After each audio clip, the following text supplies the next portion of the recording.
पर चैन उस लड़के को इतना ज्यादा मार देता है कि वो लड़का वहीं पर अपना दम तोड़ देता है। दूसरी तरफ हम देख पाते हैं कि उन सभी प्लेयर्स में से एक डॉक्टर होता है जो गार्ड के साथ मिलकर मरे हुए लोगों की ऑर्गन्स निकालकर उन्हें बेचने का काम करता है। इसीलिए जब भी डेड बॉडीज को ले जाते हैं तो वे सभी उन डेड बॉडीज को गायब कर दिया जाता है, क्योंकि ये सब कुछ एक प्लान के अकॉर्डिंग नहीं हो रहा था, क्योंकि ये सारा कुछ फ्रंटमैन से छुपकर हो रहा था। और यही वजह थी कि कंट्रोल रूम में एक आदमी को बैठाया हुआ था जो कि इन लोगों की सारी वीडियो फुटेज डिलीट भी कर देता था, और गार्ड्स अपने काम के बदले में डॉक्टर को गेम के रूल्स बता देते थे ताकि वो अच्छे से सर्वाइव कर सके। यहाँ पर एक गार्ड उसकी प्लेयर डॉक्टर को बताता है कि आज हमने प्लेयर्स को जानबूझकर खाना कर दिया है ताकि वो आपस में लड़ने लगे, जिससे होगा ये कि सारे वीक प्लेयर्स आउट हो जाएंगे। और इसी के साथ गार्ड डॉक्टर को अपनी अगली गेम के बारे में भी बता देता है। अब 30 मिनट्स के बाद वहाँ की लाइट्स बंद होने वाली थी। अब यहाँ पर सैंडू को पता चल चुका था कि सीएम की टीम जरूर कोई उल्टा काम करेगी, इसीलिए वो उस टीम को अपने पास बुलाकर उसको आराम से रिलैक्स रहने के लिए कहता है। उधर जो डॉक्टर प्लेयर होता है वो चैन की टीम में शामिल हो जाता है, और वो डॉक्टर चैन को भी बता देता है कि अगला गेम कौन सा खेला जाएगा। रात में लाइट्स ऑफ होने के बाद चैन अपनी टीम के साथ मिलकर बाकी के कमजोर प्लेयर्स को मार देता है। चैन एक लड़की को मारकर साइकिल को मारने जाता है, लेकिन तभी सीमन उसे बचा लेता है। इसके बाद गार्ड्स वहां पर आकर उन सभी को रोक लेते हैं, और अब टोटल 80 ही लोग बच गए थे सर्वाइव करने के लिए। इसके बाद उन सभी को तीसरी गेम के लिए ले जाया जाता है, और सभी प्लेयर्स को 10-10 की अलग अलग टीम को बनाने के लिए कहा जाता है, और वे सभी ऐसा ही करते हैं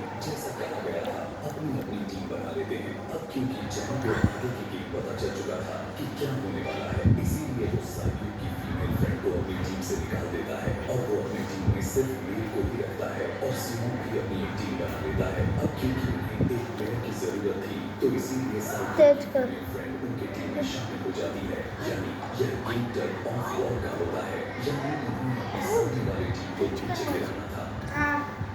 इसके बाद गेम को स्टार्ट कर दिया जाता है, और चैन की टीम बहुत ही आसानी से इस गेम को जीत जाती है। इसके बाद सैंगो की टीम की बारी आती है। उसकी ही टीम में वो बूढ़ा आदमी कहता है कि मैं ये गेम बचपन में बहुत से टग ऑफ वॉर्स खेल चुके हैं, इसीलिए वो उन सभी को गाइड करता है कि इस गेम को कैसे जीतना है, और बहुत कोशिश के बाद वो लोग इस गेम को भी जीत जाते हैं। फिर दिखाया जाता है कि ठीक आधे घंटे बाद दोबारा से लाइट्स ऑफ हो जाएंगी, जिस पर सीएम उन सभी लोगों को कहता है कि इस बार रेडी रहना सर, और वो सब डिसाइड करते हैं कि हम एक एक करके पहरा देंगे। और अब चैन की टीम में एक से बढ़कर एक चालाक प्लेयर्स मौजूद था, तो इसीलिए चैन को डर भी था कि उसकी भी टीम उसे ही मार ना दे। दूसरी तरफ डॉक्टर और गार्ड्स मिलकर डेड बॉडीज की ऑर्गन्स निकाल रहे थे, और उस ऑर्गन्स को डिलीवर करने के लिए 2 गार्ड को जाना था। वहाँ वे सभी एक डेड बॉडीज के बारे में बातें करने लगते हैं जिसकी एक ही किडनी थी, और वो सभी उसे जो भी कह रहे थे। अब यहाँ पर जो गार्ड नंबर 19 था, यानी जिसे उस ऑर्गन्स को डिलीवर करना था, वो कोई और नहीं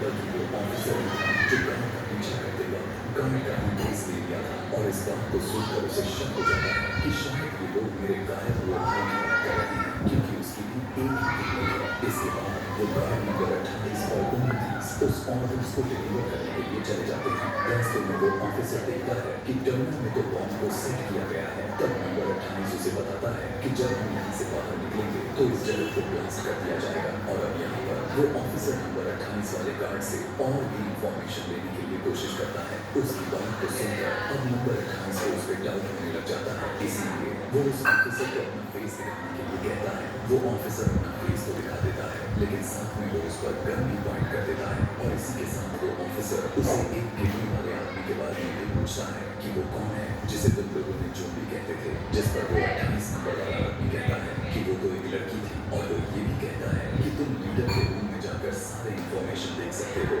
वहाँ पर सबका डेटा मौजूद है। ये जानने के बाद वो ऑफिसर 28 नंबर वाले गार्ड को वहाँ मार देता है। दूसरी तरफ वो डॉक्टर गार्ड से अगली गेम के बारे में पूछता है, लेकिन इस गार्ड को भी अगली गेम के बारे में कुछ भी पता नहीं था, इसीलिए डॉक्टर को बहुत ज्यादा गुस्सा आ जाता है, और वो एक गार्ड को पकड़ लेता है, जिसकी वजह से इनमें फाइट हो जाती है। इसी दौरान वो डॉक्टर उस गार्ड को मारकर वहाँ से भाग जाता है। एक दूसरा गार्ड डॉक्टर का पीछा करता है, जो दोनों एक प्लेग्राउंड में आ जाते हैं। यहाँ पर गार्ड डॉक्टर को अपनी बातों में फंसाकर उसे मारने वाला था, लेकिन तभी लीडर यानी फ्रंटमैन उस गार्ड को मार देता है, और बाद में उस डॉक्टर को भी मार देता है। साथ में इन्हें वहाँ पर 28 नंबर वाले गार्ड की डेड बॉडीज भी मिल जाती हैं, जिससे इन्हें ये तो पता चल चुका था कि यहाँ पर यानी फैसिलिटी में कोई गुस्सा हुआ है। उधर वो ऑफिसर लीडर यानी फ्रंटमैन के रूम तक चल गया था। जब वो उस रूम को चेक करते करते एक ऐसे रूम में चला जाता है जहाँ पर सभी के रिकॉर्ड्स रखे गए थे। और जब वो ऑफिसर जब सब कुछ चेक कर रहा था तभी उसे सभी विनर्स की एक लिस्ट मिलती है जिसमें उसके भाई का भी नाम था, यानी वो भी कभी इस गेम को जीता हुआ था। उधर सभी प्लेयर्स को चौथे गेम खेलने के लिए लेकर जाया जाता है। उसी समय उन सभी लोगों को अपनी अपनी एक पार्टनर चुनने के लिए कहा जाता है और वो सभी प्लेयर्स उनकी बातों को मानकर अपना अपना पार्टनर चुन लेते हैं। साइड की फीमेल फ्रेंड भी अपना पार्टनर ढूंढने की कोशिश करती है लेकिन कोई भी उसका पार्टनर बनने को तैयार ही नहीं था। अब अगले गेम को खेलने के लिए सभी प्लेयर्स को 10-10 कंचे यानी मार्बल्स दिए जाते हैं। दरअसल इस गेम का रूल यह था कि एक प्लेयर को अपने सामने वाले प्लेयर से सारे मार्बल्स को जीतने थे बगैर कोई जोर जबरदस्ती के। और जो दूसरा प्लेयर्स होगा यानी जिसके पास एक भी कंचे नहीं होंगे तो उन्हें एलिमिनेट यानी मार दिया जाएगा। यहाँ पर सैंगू और जियोन का फ्रेंड ऑड और इवन का गेम खेलते हैं जिसमें उन्हें गेस करना था कि सामने वाले के हाथ में कितने मार्बल्स हैं।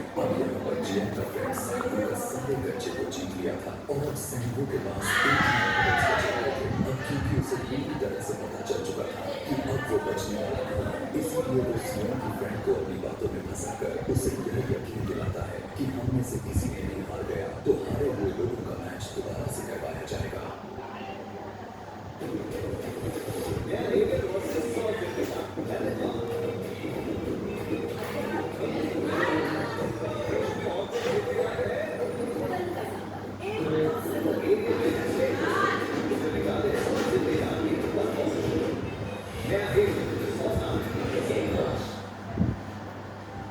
और अब यहाँ पर सैंगू धोखे से सियोन के दोस्त के सारे मार्बल्स चेंज कर देता है। इसके बाद सैंगू मार्बल्स लेकर गार्ड को दे देता है और वहां से चला जाता है। और जब सियोन का दोस्त जब अपना मार्बल्स यानी कंचे को चेक करता है तब वहां पर पत्थर होते हैं। उन्हें प्लेयर नंबर 1 यानी उस बूढ़े आदमी की हालत खराब हो रही थी, इसीलिए वो बस इधर उधर घूम रहा था। लेकिन सियोन किसी तरह उसे खेलने के लिए मना लेता है।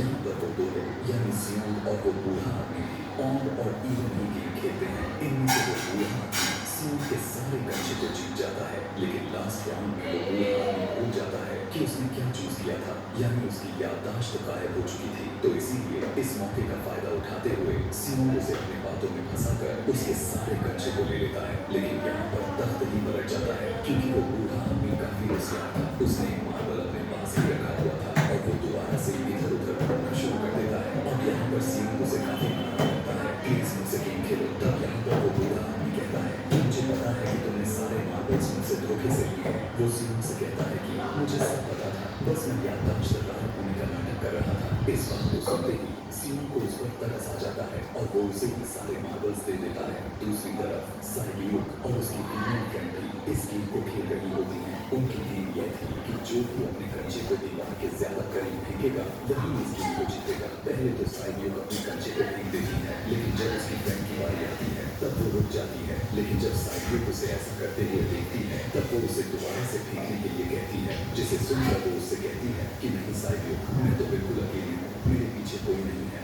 लेकिन अगर तुम्हें कुछ हो गया तो तुम्हारी मॉम का और तुम्हारे भाई का क्या होगा। और इसलिए साइलियुक के फ्रेंड को वहीं पर मार दिया जाता है। इसके बाद इन सभी डेड बॉडीज को वहां ले जाया जाता है और सभी बचे हुए प्लेयर्स वापस से उसी पैसे वाले रूम में आ जाते हैं। यहाँ पर जैक देखता है कि उसकी टीम वाली लड़की तो अभी भी जिंदा है क्योंकि उसने भी इस गेम को काफी अच्छे से खेल कर जीत लिया था। अब यहाँ पर हमें ये भी पता चलता है कि साइलियुक की ये वाली फ्रेंड जैक की भी फ्रेंड थी, लेकिन अब उन दोनों के बीच किसी बात को लेकर क्लेश चल रहा था तो इसलिए जैक की वो फ्रेंड उसे चिढ़ाने लगती है। इसके बाद फ्रेंडमैन को एक डेड बॉडीज के पास उस ऑफिसर का आईडी कार्ड मिल जाता है कि तभी फ्रेंडमैन को पता चलता है कि उसके सारे वीआईपी आ चुके हैं। इसलिए फ्रेंडमैन उन्हें लेने के लिए चला जाता है। फिर सारे वीआईपीज को उनके रूम में लाया जाता है। आगे फ्रंटमैन वीआईपी के आने के बारे में एक और आदमी को जाकर बताता है और यही आदमी इस गेम का हेड था जो इस पूरे खूनी खेल को रचा था। और आखिर ये कौन होता है आगे हम जानने वाले हैं। अगले दिन इन सभी प्लेयर्स को पंचिंग गेम के लिए लाया जाता है।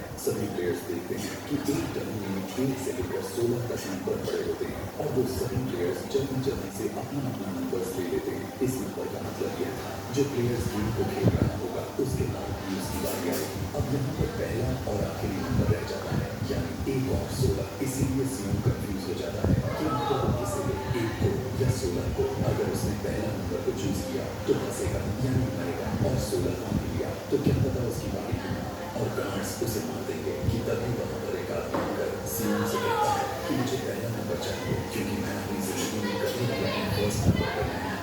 इसके बाद उन्हें गेम के अंदर लाया जाता है। इस बार इस गेम का रूल ये था कि दिए हुए टाइम में उन सभी को एक एक करके एक ब्रिज से दूसरे ब्रिज तक जाना है, लेकिन उनके बीच में दो तरह के ग्लास लगे हुए थे। एक होता है आम ग्लास जो कि दूसरा टेम्पर ग्लास है। आम ग्लास पर पहला एक दो ग्लास डूब जाए और जब नीचे इसके बाद गेम को स्टार्ट कर दिया जाता है और वो सभी एक एक करके मरना स्टार्ट हो जाते हैं। कुछ समय के बाद एक समय ऐसा आता है जब चैन सबके सामने होता है और वो आगे भी नहीं